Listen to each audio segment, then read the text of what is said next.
তাকবীরে তাশরিকের যে মাসলা, এই মাসলার ক্ষেত্রে আপনার আমার 3-4টা জিনিস জানার প্রয়োজন। তাকবীরে তাশরিক এক নম্বর হইল যে তাকবীরে তাশরিকের হুকুমটা কি, তাকবীরে তাশরিক কিভাবে পড়ব, কি পড়ব। 3 নম্বর হইল তাকবীরে তাশরিকের শর্ত কি।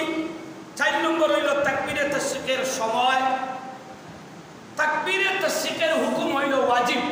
তাকবীরে তাশরিকের হুকুম হইল ওয়াজিব। তাকবীরে তাশরিক পড়া তার হুকুম হইল ওয়াজিব। কি পড়ব? তাকবীর হইল আল্লাহু আকবার, আল্লাহু আকবার, লা ইলাহা ইল্লাল্লাহু, আল্লাহু আকবার, আল্লাহু আকবার, ওয়ালিল্লাহিল হামদ। তার শর্তটা কি? তার শর্ত হইল আপনার মুকিম হইতে হবে। ফরজ নামাজের পরে আপনার পড়তে হবে, এটা একবার পড়া ওয়াজিব, একবার পড়া ওয়াজিব। সময় হইল 9 তারিখ ফজর থেকে নিয়ে 13 তারিখ আসর পর্যন্ত প্রত্যেক নরনারী, বালিগ পুরুষ এবং মহিলা উভয়ের জন্য পড়া হইল ওয়াজিব।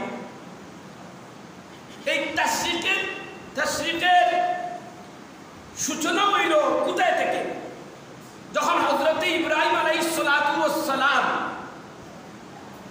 তার ছেলের দ্বিতীয়বার জবাই করার জন্য চাকু ভালোভাবে দাঁড় করে শান দিয়ে চক্ষু বন্ধ করে হযরত ইব্রাহিম আলাইহিস সালাতু ওয়াস সালামের তার ছেলে ইসমাইল আলাইহিস সালাতু ওয়াস সালামের গলার মধ্যে সম্পূর্ণ শক্তি দ্বারা চাকু প্রয়োগ করলেন। তখন আল্লাহ পাক রব্বুল আলামিন কি ঘোষণা দিয়েছিলেন? ওয়ানাদাইনাহু আইয়া ইব্রাহিম কাদ সাদ্দাকাতার রুইয়া ইন্না কাযালিকা নাজজিল মুহসিনিন। ও ইব্রাহিম আলাইহিস সালাতু ওয়াস সালাম, আমি যে তোমারে পরীক্ষা করছিলাম সেই অগ্নি পরীক্ষা তুমি ফাঁস হয়ে গেছো। সুবহানাল্লাহ বলবেন না? অগ্নি পরীক্ষা তুমি ফাঁস হয়ে গেছো। আল্লাহ পাক রব্বুল আলামিন জিবরাইল আলাইহিস সালাতু ওয়াস সালামকে বলেন, ও জিবরাইল যাও যাও, তুমি বেহেশতের মধ্যে যাও, বেহেশত থেকে একটা দুম্বা নিয়ে আমার ইব্রাহিমের চাকুর নিচে শয়ন করে দাও। আন্নে ইব্রাহিম আলাইহিস সালাতু ওয়াস সালামে উনার ছেলেকে আপনার জবাই করে দিবেন। আল্লাহ পাক রব্বুল আলামিনের অর্ডারে যখন জিবরাইল আলাইহিস সালাতু ওয়াস সালাম আপনার দুম্বা নিয়ে আসছেন, হঠাৎ ইব্রাহিম আলাইহিস সালাতু ওয়াস সালাম উপর দিকে তাকাইয়া দেখেন জিবরাইল আলাইহিস সালাতু ওয়াস সালাম দুম্বা নিয়ে আসতেন। আল্লাহ পাক রব্বুল আলামিনে বলেন ইব্রাহিম আলাইহিস সালাতু ওয়াস সালামের মুখটা অটোমেটিক ভাবে এই শব্দ বাইরে গেছে, আল্লাহু আকবার, আল্লাহু আকবার।